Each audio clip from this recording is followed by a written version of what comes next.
Good morning and welcome to Morning Express. It is Tuesday, the 5th of January 2021, the second day of in-classroom learning from millions of students across the country. The first day of school exposed a mix of transport challenges, overstretched infrastructure and enrollment of students from primary schools to public schools. The second day of learning is also expected to have its fair share of challenges as thousands more scramble for placement in different learning institutions and parents scramble to get their children back to school. KTN News will continue its day-long coverage of this and other stories making headlines across the country. I'm Trix Ingado and this is KTN Morning Express. But to kick us off, before we get into all those stories and the latest in the education sector, let's take a look at what's making headlines, and we shall start off with what's happening on the international website and agencies and see what's making headlines across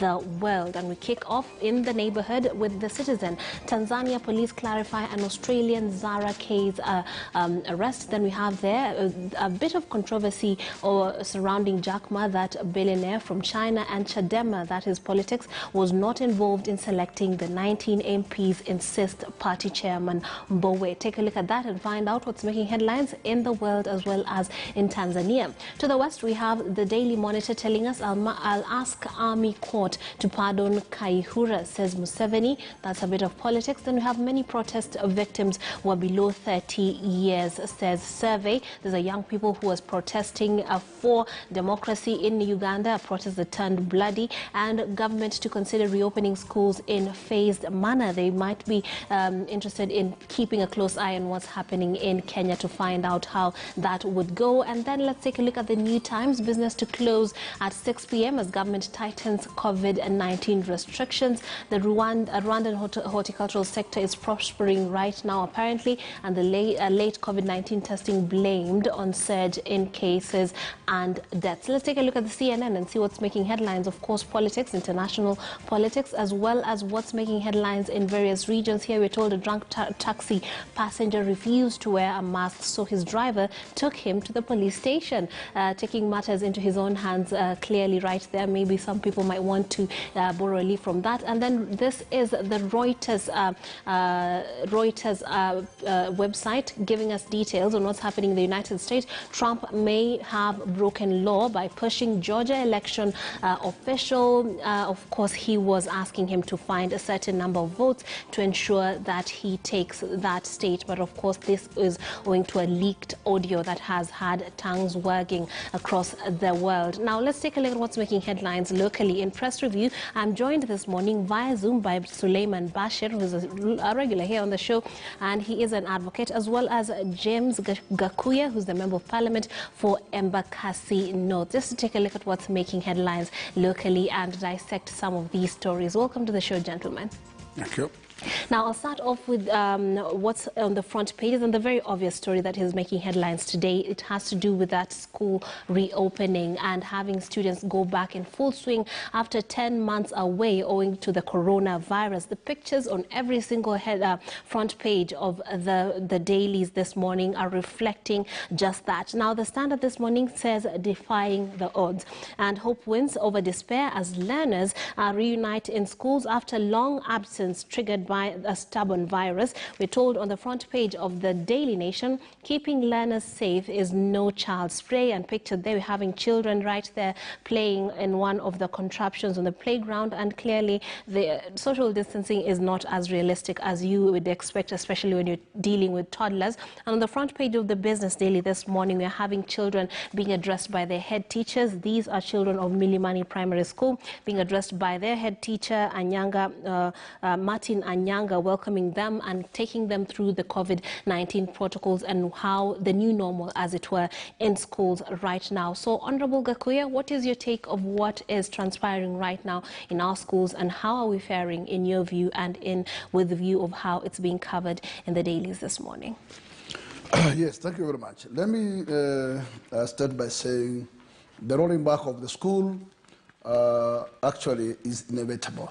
That actually we had almost a full rose of a year, and therefore we cannot as a nation have to wait any longer, other than making all strategies and methodologies of making sure that our learners are back to school.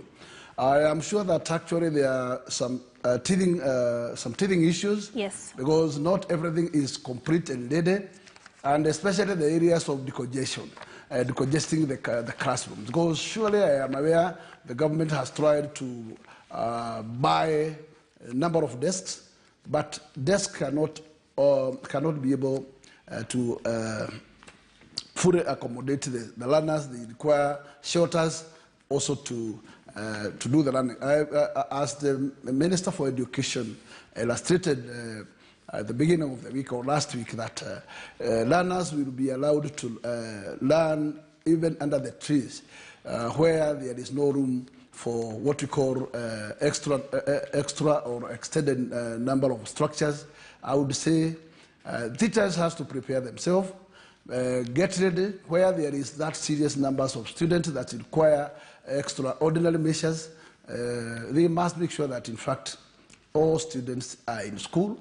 And that is what happened yesterday. I went through a number of schools around my constituency, but everything was going smoothly. Though there has to be those teething issues, because like yesterday, we realized that many learners came to school without masks. Yes. And there was no availability of those masks in the school.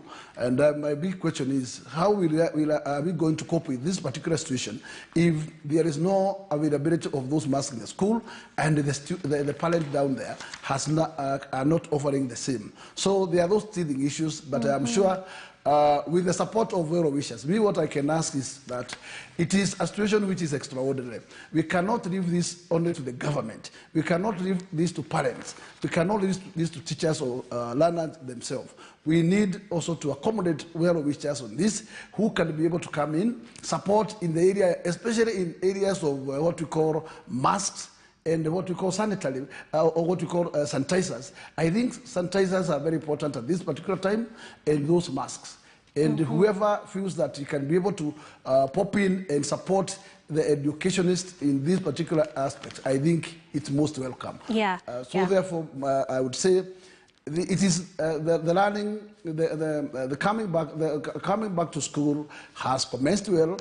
And I'm sure that because there are a number of what we call private schools that are not able to go back with enrolling back the learners, those learners are purely transferred to public schools. And therefore, those piling of numbers is very high. Yes. And therefore, to cope with it, I'm sure it is very extraordinary, but I am sure we shall accommodate them wherever there is a space in school. Oh, indeed, and the Standard has thoroughly dissected this developing story. We have between page 6 and page 12, we are having a range of pictures and topics going from social distancing, which is a nightmare right now, particularly in public schools. Many of these pictured students are outside in the sun. Some of them are facing different challenges because the number of teachers vis-a-vis the number of students, given the hike in numbers, is also an issue, and the burden of transportation has gone up. That is on page 8. And then we have page 10. We have to look at the children who are living with disabilities, extra hurdles for special needs kids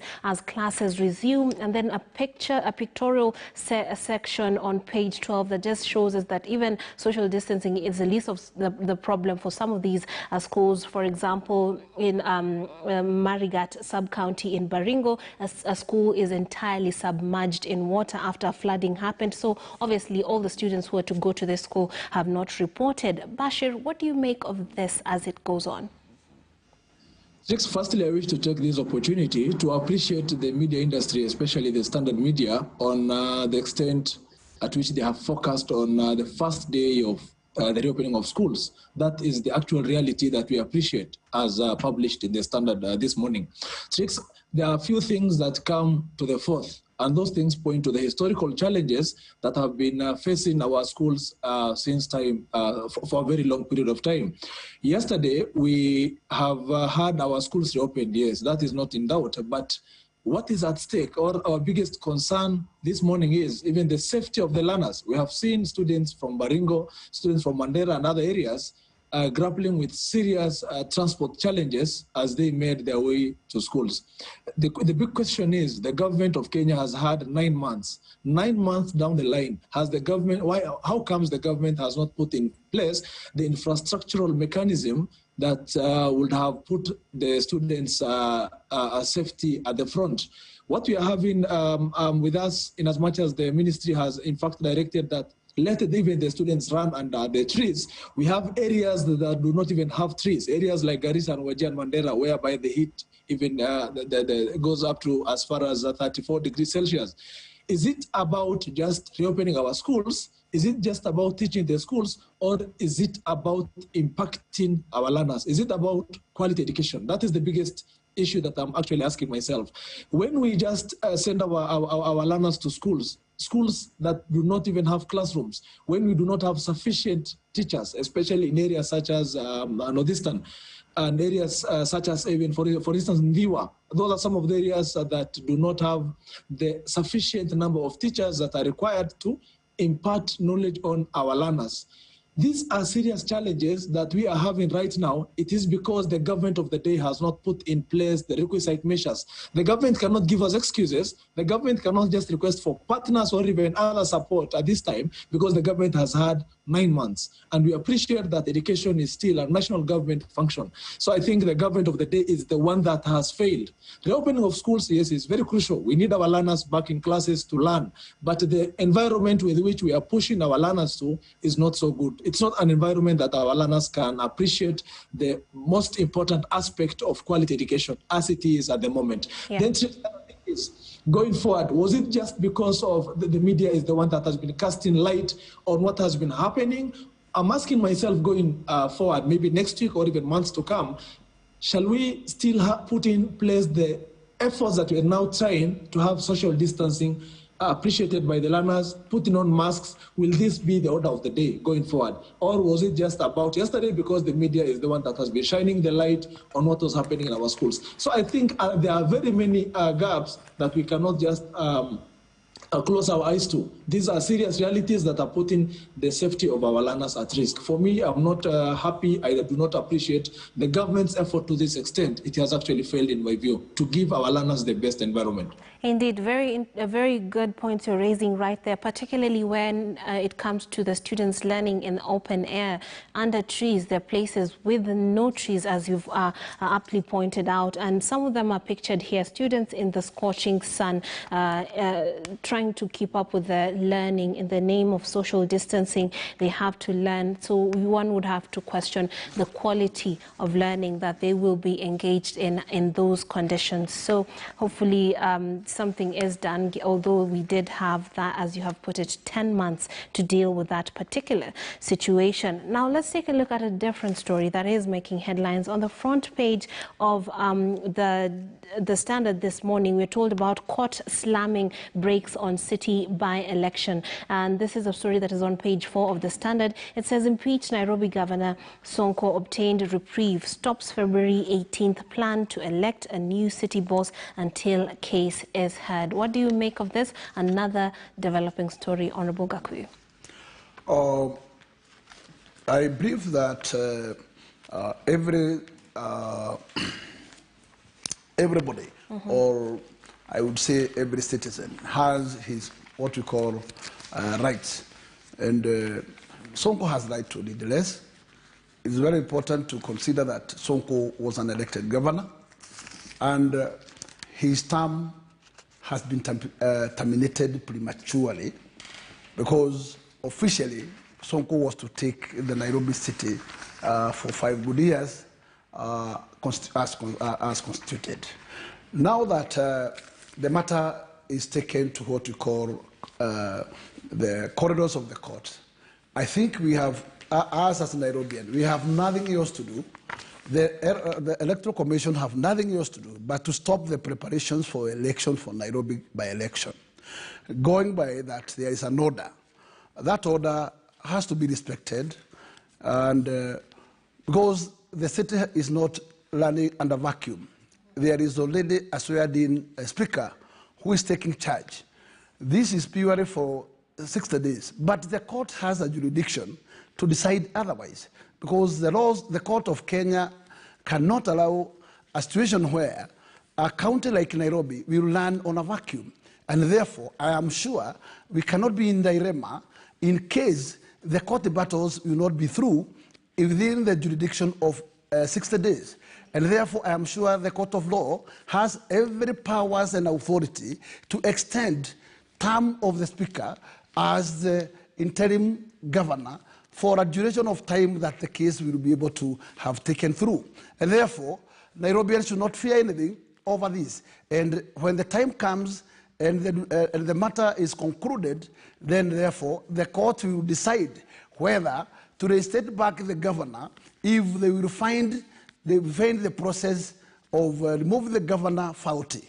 But in case they will find the removal of the governor admissible, then I am sure the fact is that they will allow the process to go for by-election to proceed. And therefore, what I would just say is that let us allow the court its process, and the case is being scheduled to commence on 14th January, and therefore, thereafter, after the court finalizes its process, we shall decide where next.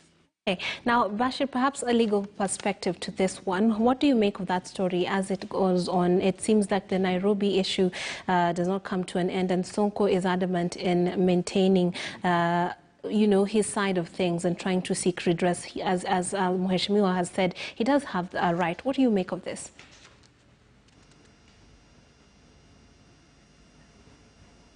What we need to appreciate is that on the 21st of December 2020, the Independent Electoral and Boundaries Commission has via a special gazette notice number 10914 declared a by-election.